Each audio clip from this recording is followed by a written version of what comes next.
Hi, thank you for checking out our video. This will be the first in a series of videos to help designers and people new to safety and product safety and certifications on how to do this. It's not an easy task, but certainly can be done. This first video is on critical components, and we're going to show you a lot of good tips of what that means and how to find conditions of acceptabilities and some gotchas to look out for. I'm John Allen, product president and CEO of Product Safety Consulting. I have 34 years experience in product safety and certifications. Very involved in the IEEE's Product Safety Engineering Society. I'm an active senior member. I was president from 2015 to 2019, and this year my role is past president. I started the company in 1988. We work in hundreds of different product categories: lighting, medical, machinery, mobile robots, stationary robots, automated vehicle, guided vehicles, vehicle charging stations, IT equipment. New and innovative, we're really, really good at. I call us a jack of all, master of many. Today there's 11 of us. 8 of us are engineers. We're a small little company just outside of Chicago. Over the years, what we found is common questions and common confusion and common issues people run into all the time, no matter what the product, and common requirements. So this will be a first in a series of videos, as I indicated, and we want to share our knowledge with you on how to get through the certification process a little bit more smooth. Critical components, why it's important. Getting it right helps ensure no gotchas at the 11th hour. The Columbo effect. One more thing, at certifications, I'm sure some of you are chuckling at that if you've been through the process before. When you go into purchasing, if you know your product is going to comply ahead of time, you're that much more confident that you're buying the right parts. When you spend money on tooling, capital expenditures, anything, manufacturing equipment, when you know your product is going to pass, before you spend that money, you go into that so much more confident. And the idea is to get through the process first time through.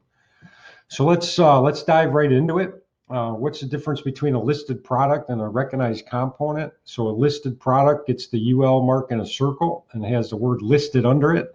And that is for end products: TV, VCR, computer, coffee maker, machinery. A recognized component is just that. It's a component of an end product or system. It's a device that cannot stand alone: a switch, a circuit board, a fuse. And I say sometimes there, we'll explain some of that in a minute. Terminal blocks, connectors, a component of a system.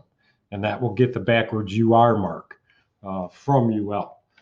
Of course, there are other NRTLs that issue certifications for components as well. CSA and ETL and UL, I call them the big three. ETL and CSA do not have different marks for their component certification. They use the end product mark, but UL does distinguish between them. You do need to be careful. If you have an NRTL certified component and you're going to a different NRTL for the end product, they may or may not accept the data. Most cases not. So you got to be really careful if you're a component manufacturer, which NRTL you go to. And be conscious, if you're a designer for an end product, which certification does that component have, and who are you going to for your end product certification? Important stuff.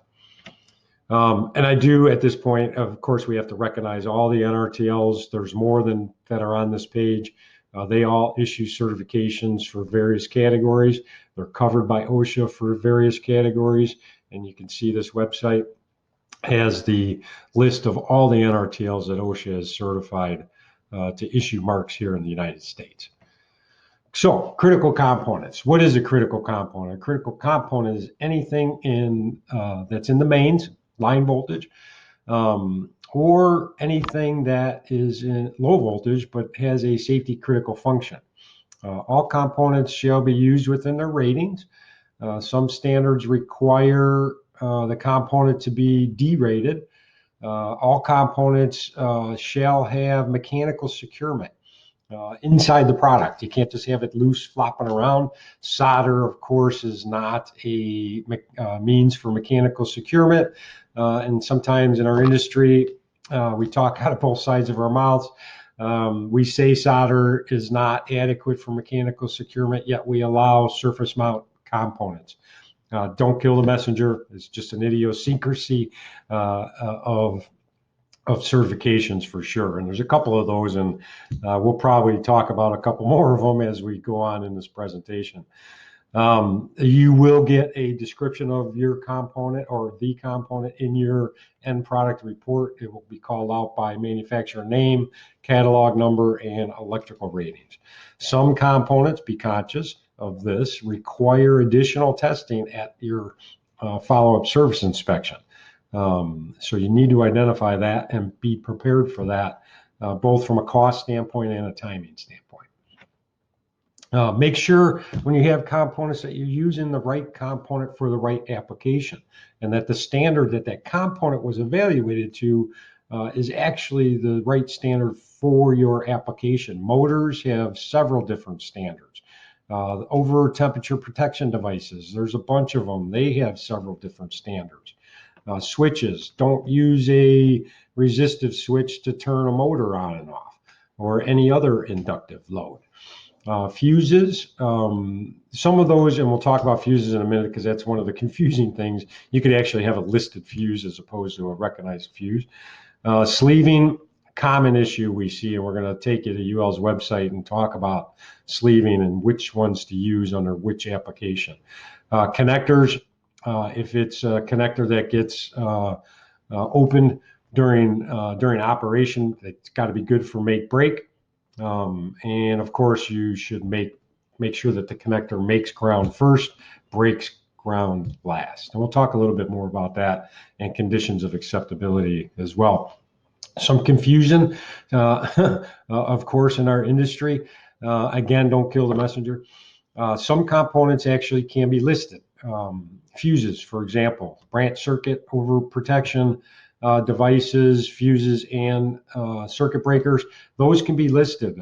They've been tested and they're designed to be intended to be installed in panel boards, switch boards, fusible switches. There's a minimum short circuit rating. Supplemental protectors, fuses, and circuit breakers are recognized. Those cannot be installed in the field. It can only be installed at the factory. So be conscious of, there's a little bit of confusion, but just make sure you're using, again, the right component for the right application. All components have what we call conditions of acceptability, C of A's. C of A is any condition needed for that component to be considered certified.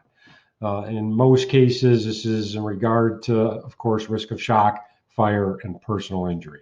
Some common C of A's, electrical ratings, of course, what environment it can be used in, does it need an enclosure?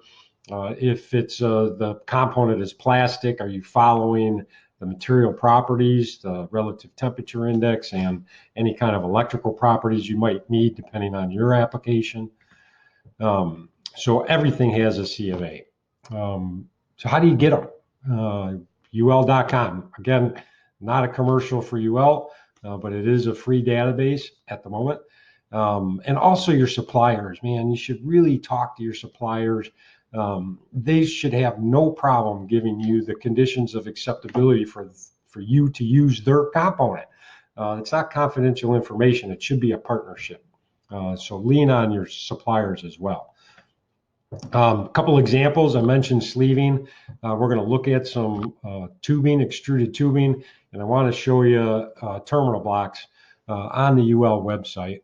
And we're going to go there real quick. We have another video coming out that talks about all of the UL databases. I'm not going to show you that today. We're going to go right into the database. And we're going to look at sleeving as an example. So sleeving, if you have, there's a couple different kinds of sleeving. I'm just looking down. I want to show you this. This sleeving here is fiberglass sleeving. All its function is to hold those wires together, which is good. It's not enclosing or around any splices and whatnot. However, so flame retardant sleeving, if you used this sleeving and it was in this category, here's the C of A. So all the guide cards, was my point, will get you to the conditions of acceptability. But you can see this particular category, sleeving has not been investigated for any electrical or mechanical properties. So if it's enclosing a splice, even though it's UL, this is going to be unacceptable sleeving and you'll have a non-compliance. We're going to go back to the original search, and I want to show you the electrical, coded electrical. Again, getting to the guide card so that we could look at C of A's, conditions of acceptability. The coded electrical, of course, don't use it over the maximum voltage rating. Don't use it over the temperature rating. So if you were using sleeving for a splice, you would have to pick sleeving from this category, is the point. So even though you have UL, make sure you have the right C of A's. Very, very important, as hopefully you're seeing. We're going to look up tubing, extruded insulating. And again, tubing has the same thing. There's flame retardant tubing only. And again, to the guide card, extruded insulating, rated voltage. Of course, this tubing is good for enclosing live parts. You can see the black heat shrink tubing over the thermal cutout device. That tubing would have to be in this category in order for it to be accepted. I'll show you one more thing that we see a lot of out in the field, more when we do field evaluations, is with terminal blocks. Terminal blocks as a component, and we're going to get back to that guide card for terminal blocks. And what's important, of course, is the C of A's, but what I wanted to point out is this factory or field wiring. Some terminal blocks are only good for factory wiring. Code 1. Remember this code 1 and code 2. Code 1 is factory wiring only. So we're going to go to some certified component terminal blocks. We're just going to click on Eagle here. They're in Elk Grove right down the street. But you can see field FW, 1 factory wiring only, 2 both. So if you picked this F plus FP model number for your particular panel, and that terminal block is going to be wired up by an electrician, this is the wrong terminal block. You have to pick one with a code 2. Very important stuff. We hope that helped you. C of A's are critical to help you pass first time through. Check out our YouTube channel. We have a bunch more videos coming. Really appreciate it. If you have any questions, give us a call, send us an email, or check out our website. Thanks a lot and be safe.